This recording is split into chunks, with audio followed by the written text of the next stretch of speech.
You wanted the best. You've got the best podcast. The hottest podcast in the world. The Chris Voss Show, the preeminent podcast with guests so smart you may experience serious brain bleed. Get ready. Strap yourself in. Keep your hands, arms, and legs inside the vehicle at all times, because you're about to go on a monster education roller coaster with your brain. Now, here's your host, Chris Voss. Hi, folks. Chris Voss here from the ChrisVossShow.com, the ChrisVossShow.com. Hey, we're coming here with another great podcast. We certainly appreciate you guys tuning in. Thanks for being here. We certainly appreciate you guys. Oh, my God. He did another podcast. All these years and over 700 podcasts, he did another one. Who saw it coming? But you can tell your friends, neighbors, relatives to subscribe at iTunes and all sorts of other places where you find fine podcasts are distributed. That's what you want to take and do. Go to those different areas where they're distributed and subscribe to the ChrisVossShow.com podcast. Tell your friends to join.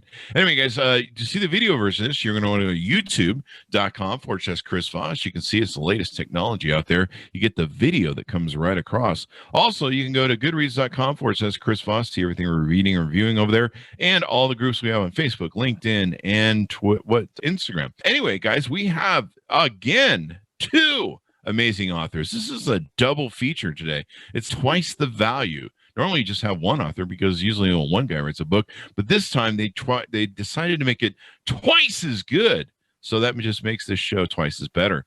Anyway, these two authors are pretty darn amazing. They wrote the book 2 Beats Ahead, What Musical Minds Teach Us About Innovation. Panos, Panay, and R. Michael Hendrix are with us on this show. And this episode is brought to you by our sponsor, ifi-audio.com, and their micro iDSD signature. It's a top-of-the-range desktop transportable DAC and headphone app that will supercharge your headphones. It has 2 brown burr DAC chips in it and will decode high-res audio and MQA files. We're using it in the studio right now. I've loved my experience with it so far. It just makes everything sound so much more richer and better and takes things to the next level.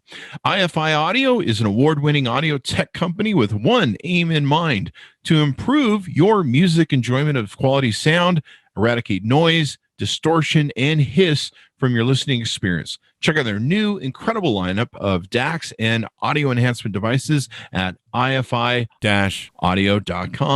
And let's go right to their bios here. Panos Panay is the Senior Vice President for Global Strategy and Innovation at Berklee College of Music and the founder of the Berklee Institute for Creative Entrepreneurship. He is also the founder of Sonic Bids, a leading platform for bands to book gigs and market themselves online, as well as co-founder of the Open Music Initiative. He has spearheaded multidisciplinary collaborations between Berklee and MIT, the design firm IDEO, and Brown University. Panay has been named to Fast Company's Fast 50 list, Inc. Magazine's Inc.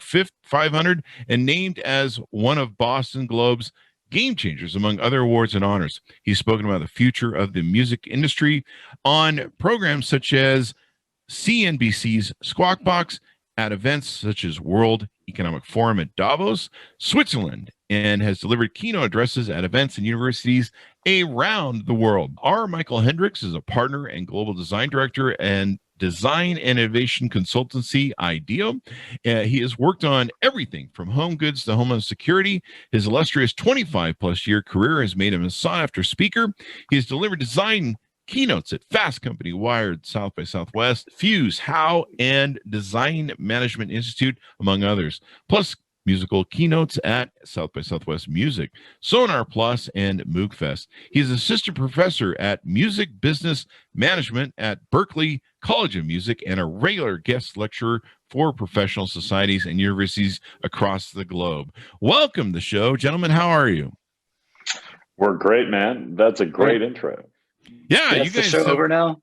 I think the bios were so long and we ran out of time, and now we just have to go. Thanks. Buy the book. Bye. Thanks. See you guys. Thanks. Good night. So welcome to the show, guys. Give us your plugs so people can find you on the internet. Yeah, you all should head over to the book website, which is 2beatsahead.com. That's the best way to connect with us. or you can also check us both out on LinkedIn. I am Panos A. Panay, and Michael. I'm R. Michael Hendrix. There you guys go. So what motivated you want to write this book? Man, we thought there was just too much talk going on about those little subjects of math and science and tech, but not enough conversation about the value of creativity in today's world. And in all seriousness, I think that there's been a massive transformation clearly over the last 25, 30 years on every level in society. And I think with good reason, there's been an emphasis on math, science, tech, engineering, as we talked about. But we think that given where we are, that we have to have an important conversation as a society about the value of creativity. So the book is less so about a how-to manual. It's not a paint by the numbers and you get this. It's not a formula. It's more about presenting a framework and a different way of seeing things, a different way of problem solving. And frankly, we seek to pose as many questions as we try and offer some interesting hypotheses. But that was the motivation behind the book. Put the conversation about the value of creativity square in the middle of the dinner conversation. Michael, did you want to cover that too? Yeah, it's just, I think there's that big umbrella idea of unlocking the creative capacity of people, especially in a world that is always changing, hard to know where it's going. And then also personally, both Panos and I have been creative professionals our whole lives. We've recognized the value of the mindsets we bring to that, and we felt like we could help other people unlock that for themselves. There you go. So give us an arcing overview of the book. What is the book about, and something to entice readers to want to pick that baby up? It's the subtitle of the book is What Musical Minds Can Teach Us About Creativity and Innovation. And so because we teach a class at Berkeley, and because we're entrepreneurs and we experience these things ourselves, we thought, wouldn't it be cool to write a book that focuses on musicians and helps explain how they use their artistry and all the mindsets they bring into their artistry to pursue other things in their lives, launching new businesses, creating new organizations, designing products. And by doing that, we can start to illustrate a framework of looking at the world that helps you as a reader approach the world in a new way, see it in a new way, like an artist, like a musician. And so you can be the next Pharrell, or you can be the next Beyonce, not the singer on the stage. Can I wear the leotards and do the dancing and stuff? Anytime you want. I think this is the era of you be you. Yeah. But we believe that a lot of people are holding themselves back. They're self-editing. They're not giving themselves that permission to explore. And really, even as Panos said, the education system has beat it out of us. So what we're doing is reintroducing the value of creative mindsets into the conversation again. Yeah, Chris, a lot of it is just informed, as Michael said, by our personal journeys. I founded and ran an online business for 13 years. And the truth is that for the longest of time, even though the company is in the music space, I ran away from my background as a musician, from my education as a musician. Because in many ways, what the hell does one have to do with the other? It's almost as if I had this imposter syndrome. Gee, who am I to think that I'm this if I came from that or whatever? But then after I sold the company, and the president of Berkeley asked me to go to Berkeley and found the Institute for Creative Entrepreneurship, which was all about helping young creators develop careers and think of themselves from a career perspective, I started thinking about my own journey, and I realized that the two, my entrepreneurial journey and my background as a musician, were actually very closely intertwined. As a matter of fact, they were inseparable. And I just started thinking how, in many ways, we tend to teach business as if it's math and science, but business is all about creativity. The most successful businesses out there are products of creative minds and emotive minds. And I think it's a conversation that we're just not having. But a business person, their canvas is something very different than a musician or an artist, but it is a canvas. It is an act of imagination, of inspiration, and creativity. There you go. Now, you guys interview some interesting people in this book. Tell us about that. Yeah. Well, it's nice. It's nice to know a bunch of people. We have certainly the Berklee platform is one of the fun things about working in a world-renowned institution like Berklee College of Music. We have interviews with Justin Timberlake, T-Bone Burnett, Jimmy Iovine, Pharrell Williams, songwriter Desmond Child, who's written just about every big Aerosmith, Bon Jovi, Ricky Martin, Kiss, you name it song. And we have guitarist Steve Vai, Gloria Estefan, and Hank Shockley, the producer of Public Enemy. But we really just sat down with these folks, and frankly, we didn't think of them as interviews. We just saw them as coffee chats and talked to them about their own process, their own way of thinking. And yeah, I think in the book, we'll leave it up to the reader to draw all the sort of similarities that all these different people from all these different walks of life have with respect to the way that they approach creativity. Mm-hmm. So do you talk about the how they write their music, how they deliver it, how they create content, or how they distribute it, or is it everything and how they approach it? It's all of that.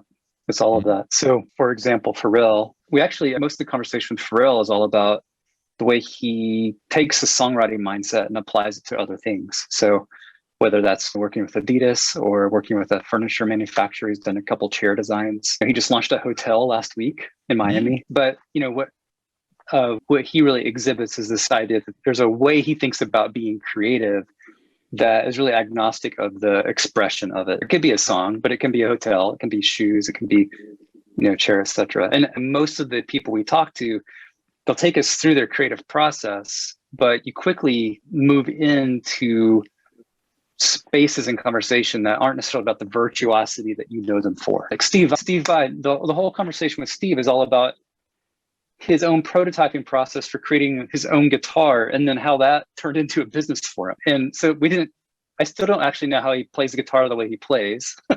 Is that the 7-string? Man, he probably plays a 14-string guitar whenever he feels like it. But the Jim guitar that he designed, it's like one of the best-selling guitars in the world for decades. And so we wanted to get into the mindset. How can you be a great guitarist, great songwriter? But also there was a genius you brought to making this product and putting it in the world. So tell us about that. So every conversation goes in that direction. It starts with the thing you know about them, but then it branches off into the mindsets, the creativity, the wisdom that these people have as they move into other spaces. Nice. Yeah, and to build on Michael's point, this is less so about the arcane mechanics of songwriting, if you will, but it's about a process, and it's about the application of that process both within the context of music, but then the transferability and applicability of it in other contexts, such as business. So when we're talking about Beyonce and collaboration, or when we're talking about Jimmy Iovine or T-Bone Burnett or Hank Shockley about producing, when you look at what they're doing, for example, it's all about bringing the best out of the talent that is in the studio. It's not a very far leap from what a producer does to what a manager does, or what a leader does. How do you create environment and conditions that really help talent express themselves and achieve a high performance? So that is really what the book is about, and how those interviews are organized. It's more about helping the reader understand the framework that these amazing creators are using and how it applies in other parts of life and business. Mm. So let me put you on the spot. What was your favorite interview above them all? No, I'm just kidding. You don't have to.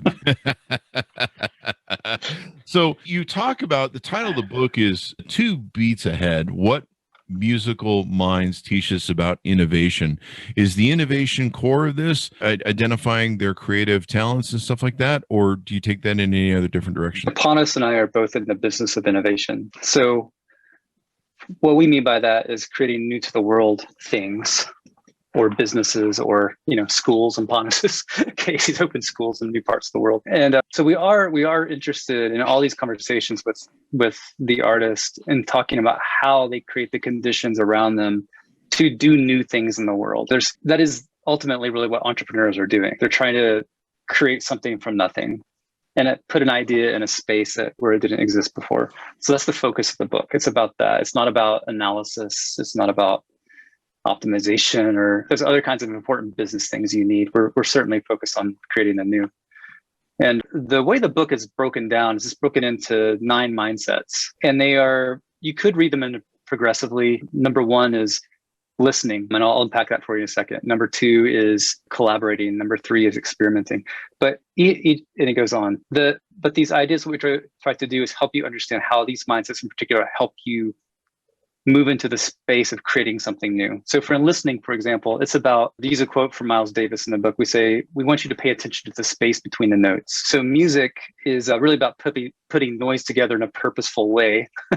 And the spaces in between actually make the music more meaningful. And you have to understand when you're approaching the world to look for those gaps in the world, for those empty spaces where nothing's been done yet.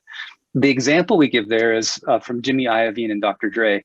Which, by the way, you asked which was one of our favorite interviews.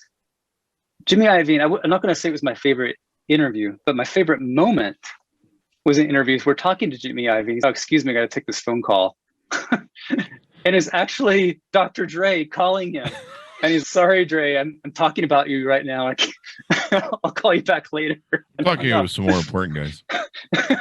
It was so good. We heard from Jimmy. He just took us through the thought process of starting Beats headphones. And it was very much this idea of seeing the space between the notes. So a lot of people would have looked at this situation at the time and seen, oh yeah, Apple's putting out the iPod. It comes with headphones. So everybody's got headphones. So that's taken care of. It's a commodity product. But they actually saw that the resurgence of headphones into the world as an opportunity, because what they were looking at was Iovine later called it medical equipment. When he talked about the Apple earpods at the time, he's like, they just put out medical equipment. It was crap. It didn't sound like anything that we believed in the studio. So they recognized that as a gap. And once they recognized this as a gap, they could say, okay, what do we want to put into that gap? And what they wanted to put into that gap was something that reproduced the sound of the studio. So what artists want, what they knew as producers, but also something that was a fashion statement. Because they already picked up that even though these kids were wearing these white headphones everywhere, they had become some kind of fashion statement. And it was a really boring fashion statement. It's like wearing white socks. So they're like, we can make this cool by putting a fashionable product that actually represents the ethos of the artist.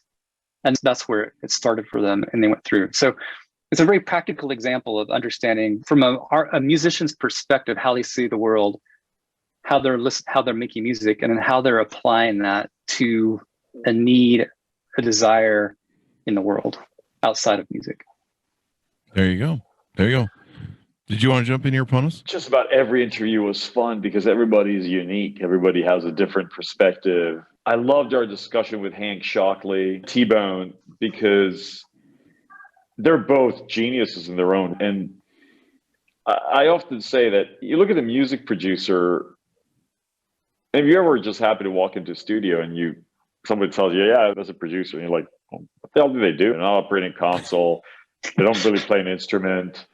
They don't sing. They don't arrange. Most of them can't even necessarily even read music. Some of them are brilliant musicians. Some of them are not musicians. But their job is, as we said earlier, is about creating an environment, pruning and trimming, if you will, and really creating these conditions that make others flourish. It's a selfless act. Mm-hmm. And you look at these people and you're like, yeah, if you're T-Bone, you produced Bob Dylan and you work with just about everybody. And you're like, okay, what the hell does anybody have to teach a guy like, Dylan, when, you're not going to teach Bob Dylan how to be a better songwriter, or you're not going to teach Bob Dylan how to sound not like Bob Dylan. But their job is to really capture lightning in a bottle. And for me, it's just fascinating to see how they have these different approaches. And T-Bone said to us, I really don't care what somebody's playing. I care who that person is, because that's how I reach them. And I think in business, we often make the mistake of saying, look, I need to go and hire a head of sales, or I need to go and hire a CFO. But how often do we really bother to look behind the resume, behind the LinkedIn profile, behind the headlines, and really say, who is this human being, right? And what are they going to bring? And how am I going to create an environment that brings the best out of whoever they are? So to me, that was some of the most fascinating conversations we had. And I'll say I also just totally enjoyed my time and interview with Justin Timberlake, who was at Berkeley for a couple of days. And he's just the nicest, most down-to-earth guy and just full of amazing insights. And it's always fun when you meet people who are at the peak of their careers and they're world famous, and you realize we're all just a bunch of human beings. We're all a bunch of people with our own strengths and insecurities. So yeah, it was real fun writing this book.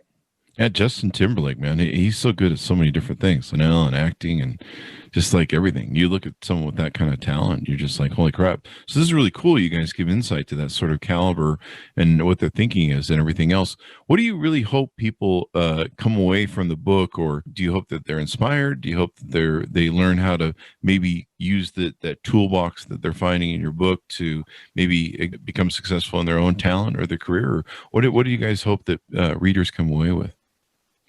You know, man, for me, I don't know.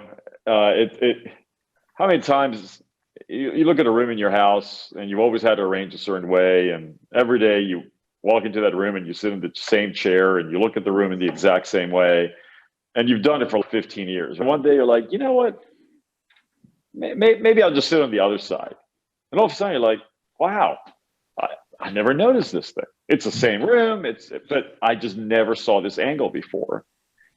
So for me, this is what this book is about. It's, can we get folks to shift their lens just a bit and maybe ask questions that before they weren't asking? Again, this is not a book that gives you 10 brilliant things you should do to change your life forever.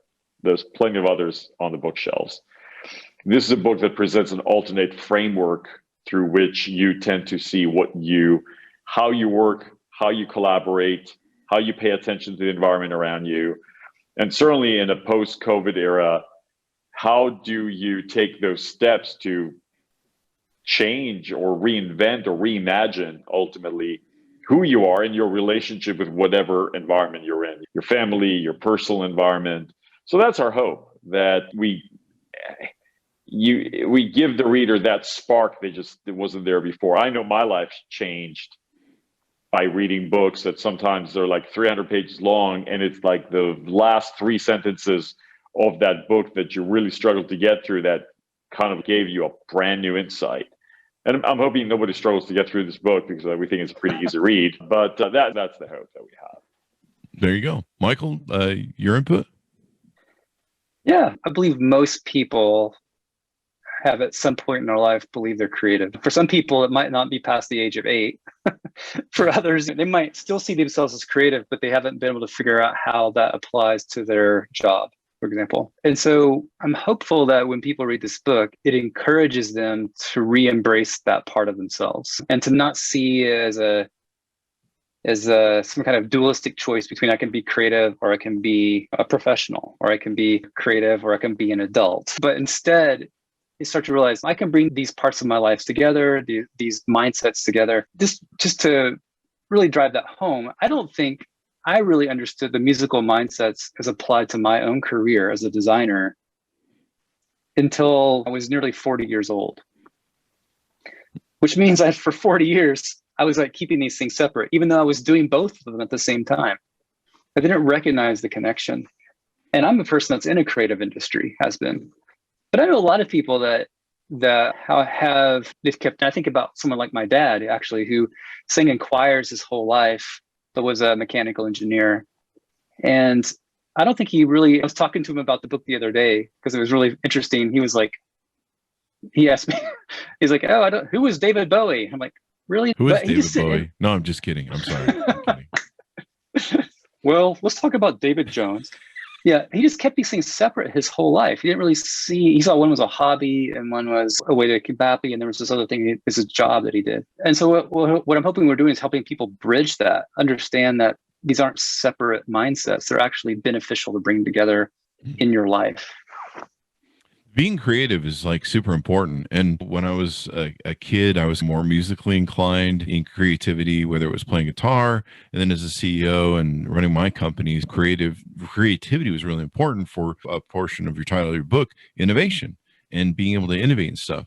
So this isn't just a book for music creatives, I would assume. It's a book for whether you're a CEO or just anyone in your life that wants to maybe use more creativity. Is that a good analogy?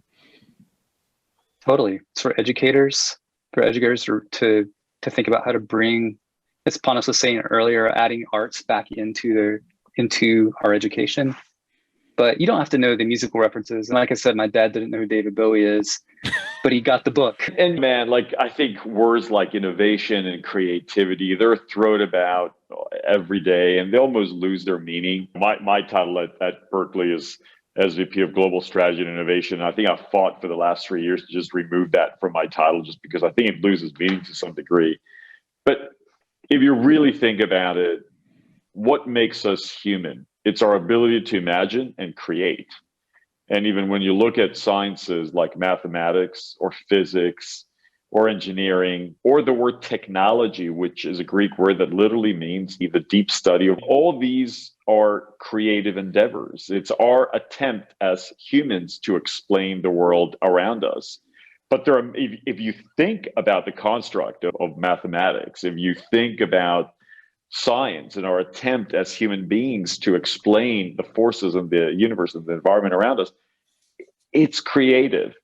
What I think happens to us is that through years of a particular type of education and sort of the need to conform to certain identities, pile on top of this creativity all kinds of goo and gunk that it makes us forget ultimately that is a fundamental component of what we are. So for me, it's everybody's creative. We're born with that. Anybody who's observed a young child knows that we're all creative. So it's not about making people think creative, it's about making people remember that we're all, at the end of the day, creative. And it's not a coincidence that some of the world's greatest human beings, like Leonardo da Vinci, were both scientists and artists, or even Albert Einstein was known for playing the violin just to help him think. Alan Greenspan, the former chair of the Fed, was a saxophonist.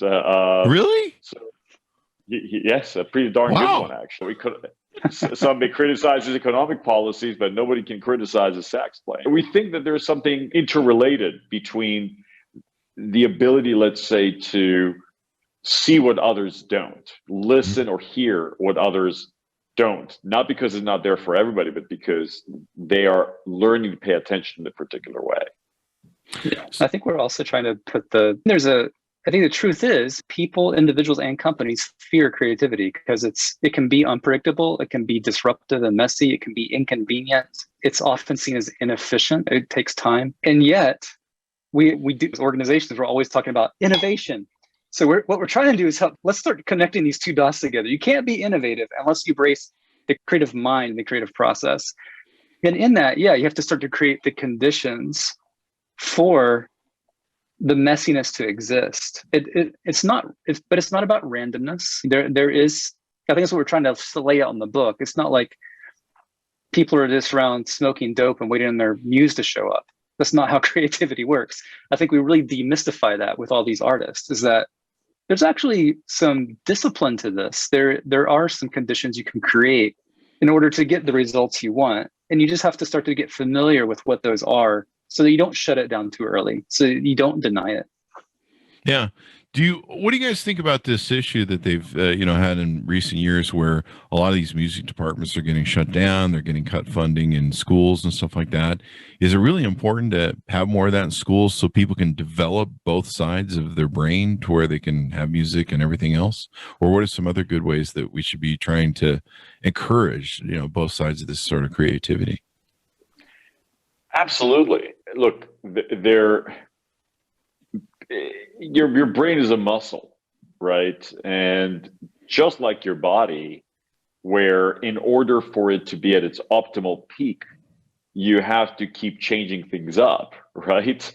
You have to do your weight training and your cardio, and you have to do your high intensity interval training, and you also have to give it some rest and so forth. Your brain is the same way. If you just force it to always think in one very specific way, which unfortunately we find a lot in schools and in business, then the other part atrophies. But to be truly generative And look, for our ability as humanity to basically within 18 months invent a vaccine for a brand new coronavirus and be able to distribute it and be able to give it to all these people, that takes a lot of ingenuity and, yes, a lot of creativity. And our world today is complex, and we think that it requires the ability to think both ways. I like to talk about people who are trilingual. They're equally versed in creativity, in technology, and in business. And depending on where you are, one of them may be a bit more weighted, if you will. But I think that there is no way today to be a professional and be able to get away without having a cursory understanding, if you will, of each of these disciplines. You can be a CEO. If you're not creative, if you don't understand technology, you're going to get ran over. You can be a technologist, but if you're not creative and you don't understand business, the same thing will happen. You could be a creative person, but frankly, if you don't understand the technological forces around you, and if you don't understand how to go about creating value for yourself and others, well, you're not going to be able to pursue this career. So in many ways, the creators we talk to in the book, they're all trilingual. They're all polyglots, if you will. They're multi-dimensional human beings. I need to learn to be trilingual. I need to work on that. Polyglot is a good polyglot. It could be a cool band name, the polyglottal trilingualists. Definitely a prog rock band or some kind of fringe jazz ensemble. I think it's a Yes cover band. There you go. That sounds about right. Yeah. Polyglot. I mean, think about. It sounds like something I shouldn't look up on the Urban Dictionary, but I'll take your word for it. A polyglot is a different way of saying multilingual. Yeah. Oh, I kind of knew that, but I had to do the joke. I have an OnlyFans account called onlyfans.com polyglot. I was just thinking about the question about education too. I do think my kids now are all college age. They had music education in public school. There's things that are about the way it's taught that I think actually doesn't showcase the entire musical mind that we have in the book. I do think there's value in not only teaching kids to appreciate an instrument, but there's also value to go back and ask, what other skills does it develop? It develops pattern recognition. Music is very much about patterns and identifying patterns, understanding patterns. It helps with emotional management. It teaches you, one, how to self-manage your emotions. Music is very good. It's one of the best drugs, right? To either calm you down and get you excited, but it also teaches you how to express emotion. I can bring joy to you. I can bring sadness to you. I can bring melancholy to you. And then when you get into lyrics, and I think this is true for all arts, it unlocks the ability for critical thought, this ability to reflect on the world around you, recognize what's happening in the world, comment on it in some way that connects you with other people, that opens their eyes. If music and art were taught in that way in elementary school, I think you actually have, when you have students that are going into the sciences or into math, they're actually better prepared to be more effective in those fields. Because you're not teaching them just to follow formulas, you're teaching them to think, to have a certain kind of perspective. And this is why literature has always been so promoted in the past in school, because it's not just about the stories that you're reading, it's about the cultural critique in those stories, right? It's about understanding history in those stories. It's understanding, it's moving into new spaces, inventing new ways to communicate. That's what all of that's about. But I think the literalism in education right now that actually pulls us away from all of those mindsets and the value of them is actually a challenge. I wouldn't say it's a shame that these programs are cut. Performing arts programs, visual arts programs, that is absolutely a problem. But I would say they also haven't really been understood for their true effectiveness. If it's just thought, I want to help a kid draw, I want to help a kid learn to play the piano, you're actually missing the point of what those education programs are about. Yeah, if you think about it, Chris, look, music teaches us how to listen, look, as Michael said, for patterns and make sense of them. It doesn't just teach us how to express emotion, but it also helps us understand how we evoke or elicit emotion from others. It helps us connect. It helps us figure out different ways of presenting ideas and create storylines, which for anybody who's ever been in a sales pitch. That's all you're doing. You're creating a storyline. A product launch is an emotive experience for the companies that do it the best, right? There is magic and theater in, let's say, an Apple product launch that I bet you if your kid learned music, they'd get really good at that. Music helps us deal with failure because the first time that you learn any passage, the first time you pick up any instrument, the first thing you do is fail. Do you stop or do you just keep going? What about the discipline that you need? What about this concept of practicing something so much that it becomes so fluent and so part of your own anatomy that you no longer think about it? Now, you've given speeches, I've given speeches. The best speakers on the planet, they seem so natural only because they practice something so much, it just flows out of them. So for me, this is the value of teaching music. It's not that every kid is going to become Mozart or some virtuoso. I really could not care less about that. But what I do care is about all this meta learning that goes by learning music that is applicable in so many ways. And I would argue that as humans, we would be so much better off if we developed our empathy skills, which is something that music is shown to do over and over again. There you go. There you go. This has been wonderful, guys. Any last plugs or things you want to plug on the book to entice people to take and pick it up? Well, the book is called 2 Beats Ahead, What Musical Minds Teaches About Innovation. You can buy it from just about anywhere that books are sold. If you like your local bookstore, by all means, head over and support them. We're fans of any outlet that sells literature and books. You can also go to our website, 2beatsahead.com. But more importantly, the book is a starter. It's not an end. It's about creating a conversation. So we want to hear from people. We're already getting amazing comments from educators and medical professionals who are saying, this is how it made me think about what I'm doing. So this is for us the greatest gift, right? Ultimately, that's why we're putting this book out there. Yeah, I'll just add that it's I hate business books. Hate them. I don't know how many I've started. I don't think I've ever finished one. So when we set out to write this book, we're like, we're not going to write a book like that. We're going to write a book that people actually enjoy and want to read. And so the book has a really conversational feel to it. It's actually fun to read. And the end of each chapter has a playlist that we've put in Spotify. So you read about all these people. You can actually learn who David Bowie is. You can go listen to him on Spotify. You have these playlists at the end of each chapter that give you a moment to reflect upon the ideas in each. And I think it's great. It's a book that is actually filled with music, and it wants you to enjoy it as you read it, not just plow through and then spout off 3 points on Monday morning. If nothing else, man, there's 9 cool playlists. So buy the book just to find it. Just to get the playlist, man. You know, if you don't consider, if you're one of those people who's over a certain age and you're like, oh man, there's no good new music anymore, I really don't know what to listen to. If nothing else, just go and buy the book. You'll discover a new way of thinking, and you'll sound really cool at all the parties that you're going to be going to once you get vaccinated. Once you get vaccinated, yeah. I've been loving being vaccinated, man. It sure is nice. Oy vey. It's wonderful. You get this surge of, wow, I can run free again, kind of sort of thing. You still have to wear a mask, and there's that. So give us you guys this plug so people can find you on the interwebs. Once again, it is 2beatsahead.com. That is the website. Or you can find us both on LinkedIn, and I am Panos A. Panay. And my co-author is? R. Michael Hendrix. There you go. There you go. And Michael, has anyone told you that you channel a little bit of young Walter Becker from, I'm not going to tell you who it's from. You better know who it's from. No, I do get comparisons though to different artists and actors. So yeah, that's cool. Walter Becker of Steely Dan.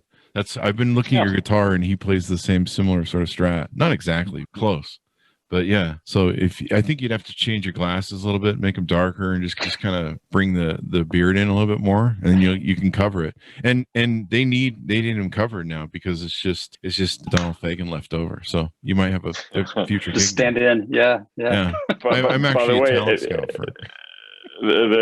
There's a bunch of Berkeley grads in Steely Dan, so.